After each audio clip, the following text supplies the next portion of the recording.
Hi, Barbara. Thank you so much for agreeing to meet with me today. Ash is really excited to launch our new report on ways the tobacco industry is interfering in the US.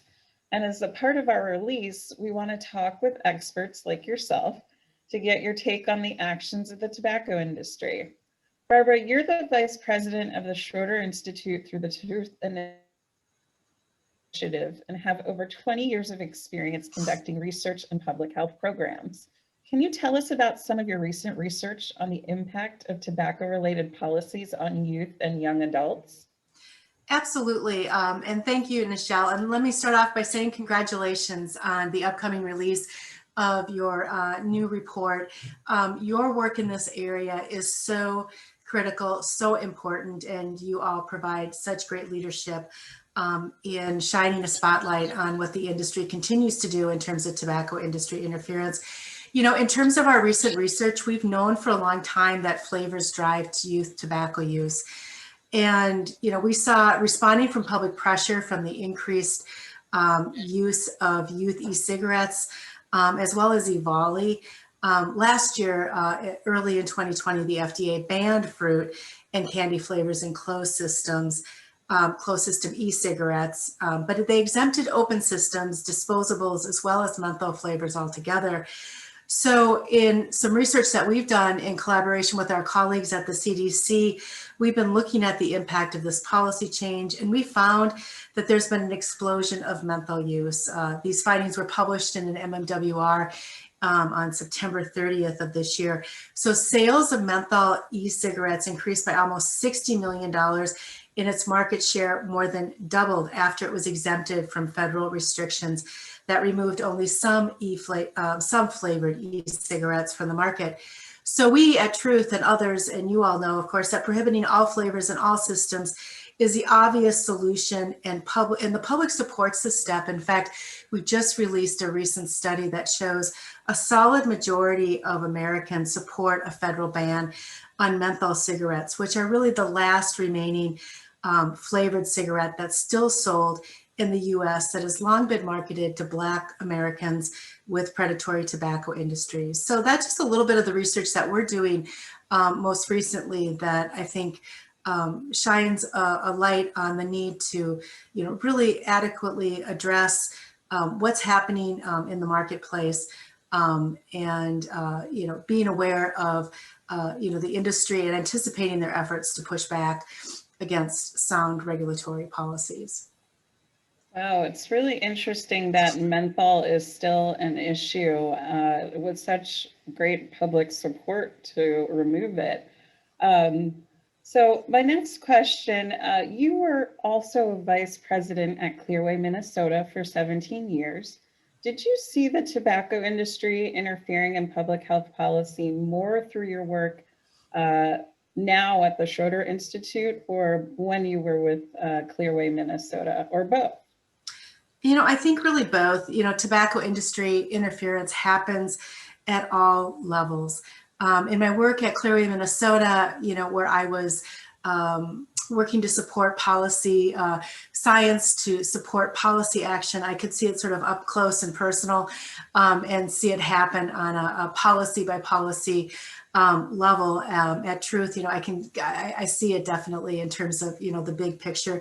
We know that the industry really uses all tactics in pursuing efforts to slow or stop work that will reduce tobacco use. They proactively pursue policies that make it easier for them to market, sell, and addict people to their products. And they really employ the whole range of tactics, including filing lawsuits, data practices requests or Freedom of Information Act requests, spreading misinformation, lobbying against public health measures that will save lives, writing pro-industry policies and others. And you certainly call out many of these examples that you highlight in your past work on the Tobacco Industry Interference Index and the upcoming report as well. You know, the industry also fights hard to derail the most effective policies to improve public health. And we've seen that, be it from clean indoor air, higher taxes, and flavor bans. And then they also work to offer weak policies for preemption in states so that local communities can enact policies. I think the moral of the story is that we must be vigilant in fending off industry interventions or interference and continue to focus on the most effective ways to improve public health. Absolutely. And to expand on what you just said, you listed a lot of examples about how the industry is influencing public policy. What is the most egregious act of tobacco industry interference you have seen or studied? Yeah, I think couldn't quite narrow it down to one, but I'll list my top three. I think preemption. Bottom line, it's really at the heart of their strategy, right? Preventing leaders, policymakers, health advocates at the local levels from doing what's best to protect the health of their communities. I think also the blatant buying of politicians with contributions. You can see that at a local level, you can see that at a national level. And then finally, and this is an area that I think is really amping up in terms of efforts on the part of the tobacco industry, is infiltrating the research community and attacking the credibility of public health. Really putting themselves in some ways falsely out there as sort of the defenders of public health or the public health solution, when we know that it's officials, public health experts who have been working hard, have been working effectively to reduce the harms that tobacco causes in their communities. So I think that last piece, infiltrating research, attacking credibility of the science of public health, is especially an area to watch out for.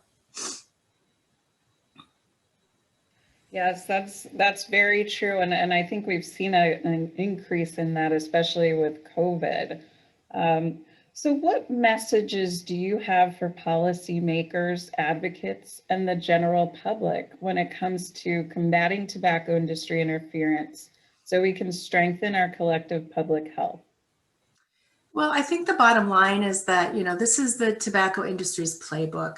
And we have all been keeping a careful eye on and a careful watch on their tactics as they have evolved. But I think, it's really just raising awareness, which I know is one of your recommendations in your report, along with several others. I mean, the tobacco industry has a long history of shamelessly protecting its profits at the expense of people's lives.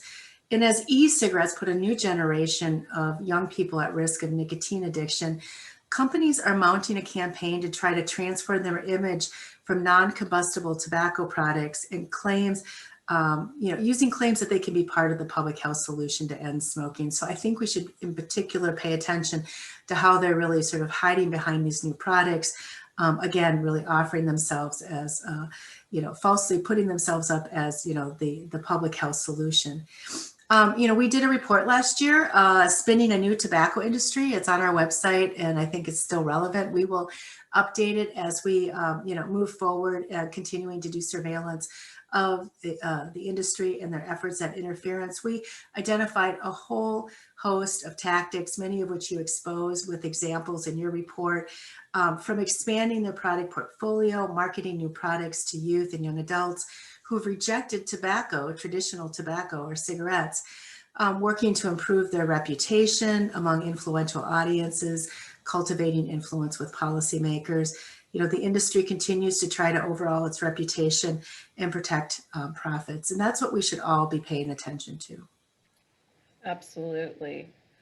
So to close, is there anything else you would want to share about tobacco industry interference in public health policy?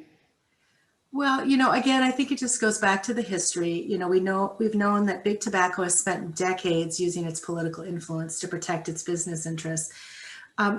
Faced with cigarette sales that have been declining for years, the industry continues to innovate and rebrand its public image and maintain its bottom line. And so, we know the tactics that they've used in the past. We need to continue to pay attention, raise awareness, and support the field, support all of us in our efforts to reduce the harm that tobacco causes, to stand up to the industry, to be well aware of what they're doing. We have to anticipate industry tactics, learn from what we know, and design effective counter strategies. The good news is that, the public doesn't buy it. And we've demonstrated that through some of our efforts, assessments of national sentiment. And so, you know, we have strong public support. We need those effective messages to cut through any areas where we feel like the industry may be gaining ground. And just knowing that the industry won't change. Protecting profits are paramount to it, and it's willing and able to dedicate vast resources to addict more people to nicotine. Thank you so much for joining us, Barbara. We really appreciate your continued partnership in the fight to end the tobacco epidemic. Yeah, thanks, Nichelle. And again, congratulations to you and your team. Thanks so much.